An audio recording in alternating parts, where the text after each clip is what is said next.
And by then, the relationship with my family had gone because there was no connection. And God, I'm sure you know, the parents in the room, how important it is to build that relationship in those early kind of like days, months and years.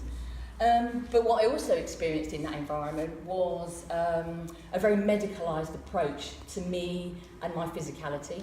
And the obsession was not about education, but it was about making me look as normal as possible.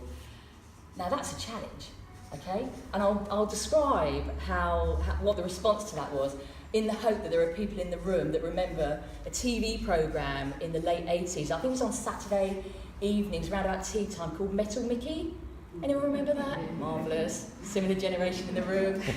This is basically a robot that was based in a kind of like a family home. I don't remember it being funny, but either way, that was me. So I was fixed up with metal artificial legs and gas-powered artificial arms. They'd be a health and safety issue now. So every time I moved, I hissed and I moved.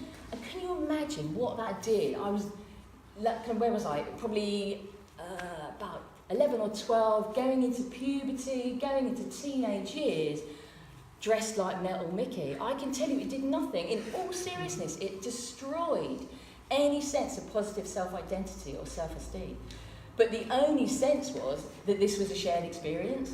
Those of us that were there were going through the same kind of thing. So in a sense, there was a normality to it. The sense that having things done to you was normal.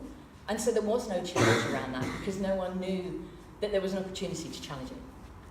And I think out of that people know the language of the medical model of disability. Do people know that? Where the focus is on fixing the person rather than supporting us to live good lives, having choice and control. And I think the impact of that is about that it limits your aspirations. It doesn't give you a sense of what's possible in life. And if you're surrounded by everybody who feels the same, there is no sense of what's possible beyond your current experience. What do you think? It's been another really interesting day. It always inspires me, and now I've got to go away and do the hard work. Thank you. Another brilliant day, really good to focus on post-16. I think it's going to give us a real kind of sense of energy and momentum to kind of address that agenda, which is so desperately needed. So yes, thank you very much. Thank you. What did you think of the training? It was just really great to have anxious parents and actually professionals who are working really, really hard. Actually, just stop what we're doing and let's try and work together. For me, that's how it felt in the room. And thank you for facilitating it, because it needs to be somebody outside to do that so well, for making us think. Thank you. Thank you, Grania. And this is one of your professional partners? Yeah, Nikki Gibbons. Yes, indeed. And Nikki, what do you think? I think it's been excellent, actually.